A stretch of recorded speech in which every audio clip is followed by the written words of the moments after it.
officially we're the delivery partner to the FA on all things futsal. So we have a 5-year partnership with the FA, which we're currently about 3 years into that since being established at the end of 2022. We haven't had any capacity until last September.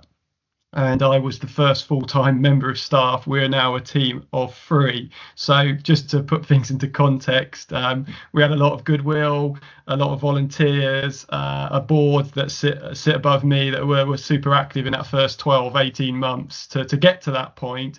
And now we're a small team of 3, myself, a development officer, and a kind of digital and marketing officer. So that is it. We're not a particularly big organisation. And then one of the things that we have the mandate from the FA is to run the England Futsal national teams in terms of going into competition. And obviously there's a picture of our senior men's team earlier this year playing at Loughborough University in a competitive game, which obviously is really important in terms of that pathway and that carrot for young players, men and women, boys and girls, aspiring to hopefully one day wear the England shirt. So why do we exist? Ultimately, what we are trying to do is to support the game in terms of participation right the way to performance, offering as many opportunities and increasing the access for all communities, all people to access the game. Now, that will take some time. Like I said, we are very, very new. And in order for us to establish ourselves, it will take a fair bit of time to get to the point where we can work with lots of different partners like the Association of Colleges and colleges more broadly to support lots of different audiences around the country.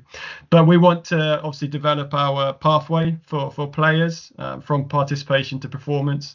We want to support the people that are behind those pathways, whether that's grassroots or performance, in terms of coaches, administrators, referees, and so many other roles that support the game. We want to make sure that we're also building out partnerships, as I mentioned. So whether that's through educational partners, whether that's through football, whether that's through the professional game, whether that's through futsal clubs, etc. That's all really important to us in order to be able to realise our ambition. But in order for that to occur, there's 2 things that really have to happen.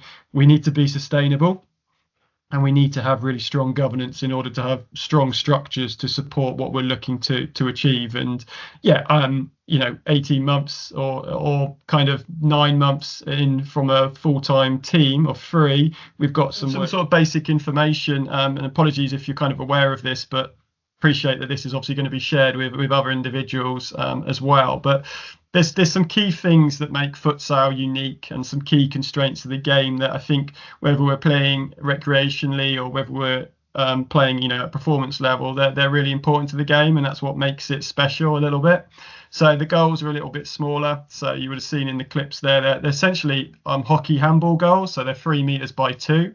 So in terms of thinking about facilities and what equipment you might need, if you already have access to handball or hockey goals, then you might be already one step closer to sort of activating some futsal. The laws of the game, which I'll come on to a little bit, again, there's a few things in there that just make it a little bit more distinct to football, but add a little bit of speed, a little bit of excitement to it, I think. There's the area, so we play to lines, not to boards or to walls or anything like that. And I think that adds again to the technical skill level of the game. Also to do that is the ball, which is a size 4 at adult level or certainly at college level, and it's 30% less bounce, so it actually stays on the court or on the floor a little bit longer, which is really, really helpful in terms of developing sort of physical literacy skills. And even at 16, 17, 18, 19 years old, certainly can see lots of players developing because of the ball not so bouncy. It stays closer to them. They're able to get more touches of the ball as a result of the lower numbers of players. So actually, in terms of motivation and confidence and things like that, it can really, really help. And then there's hard surface, which ultimately speeds up the game. It allows for people to change direction a lot easier.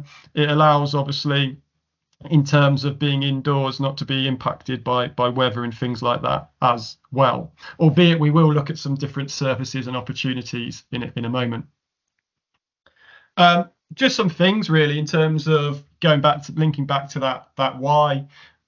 In terms of the movement benefits of the game, it's a fast-paced game. It's very exciting. So a lot of what happens, I mean, that's a professional stat, but even at a recreational level, a lot of what you're doing is running and sprinting and changing direction. So there's a lot of benefits in terms of from a health perspective. There's lots of restarts in the game, so there's lots of opportunities to be creative and explore new ideas, and from a tactical perspective. Also, we have kick-ins instead of throw-ins that are taken on the sideline to speed up the game a little bit. And then there is some laws like once the goalie's played the ball out, they can't have it back, which challenges some players in terms of developing their technical skills. But equally, you can have modified laws of the game, recreational level, to support different players. There's unlimited subs, so in terms of a sort of social angle of it, the ability to come on and run around and be sprinting for 1, 2, 3 minutes and then have the opportunity to go and get a rest really is beneficial. And equally, because there's only 5 players on a team, in terms of starting the sport out, it kind of lends itself to lower numbers. The only fact that we need 10 players to get a game going rather than say 22 players or another invasion game that might need a lot more. So that might help, particularly in the early days of trying to set about introducing the sport. And there's no real set positions other than the goalkeeper. Everyone ends up playing everywhere, and I think that's quite an appealing thing. You're able to score goals and stop goals and work together as a team in all sorts of different positions. And probably one thing just to highlight is you can structure games in terms of time however you want, but a sort of at the higher end, there's 40 minutes real time, so it's split into 20 minutes half, and every time the ball goes out, it's stopped, the clock is stopped. Now the benefit of that is we don't have any time wasting or anything like that, and we just have real time, which probably other sports could benefit from as well. And then just in terms, I'll share these obviously with you, so you've got all this information. I've already mentioned it's played to lines, but again, to speed up the game, we have to play the ball back within 4 seconds. So again, we're not losing any time. We're keeping the speed of the game up. People need to be sort of switched on and organised, which is great to challenge the players. You can go absolutely anywhere. There's no restrictions on where you can go on the court in terms of where you can score either or anything like that. And there's no height restriction. If the ball does touch the ceiling, it's just a kick into the other team on the sidelines. I've already mentioned the goals and the ball, and a really good one in terms of like behaviour and discipline, which might, I remember from refereeing some college games, was very useful, is having a foul limit. So we have 5 fouls per half per team, direct fouls, and any more than those 5 fouls ends up being a 10-metre penalty, which is like a free throw shot in basketball. It's like a second penalty spot, if that makes sense, where you basically get a free strike against the goalkeeper with no one in front of you. So it does help with overzealous defending, shall we say. And also from a coaching point of view, you get a timeout. So like handball, like volleyball, like basketball, you have the option to stop the game, have a 1-minute timeout to support your team before going back onto court. And then just some of the benefits from a technical perspective. The left-hand side was stats from England's Euro final with Italy back in 2020, so the football final at Wembley. And then the right was the average stats from the Futsal Euro 2022 World Cup.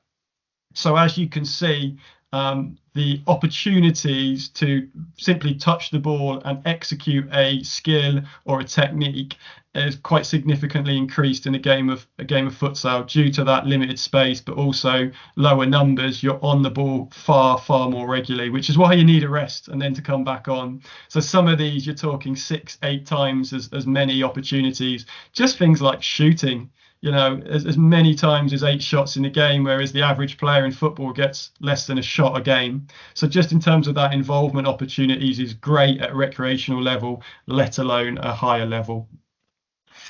These are the markings, but I'll show you now that actually you can adapt other sports hall markings to suit the game. And sometimes we might not need the sub gates. So we have gates where they come in and out. It might just be putting a bit of tape on the floor and then taking it up at the end of the session, not to annoy the next class or the next group that are in there.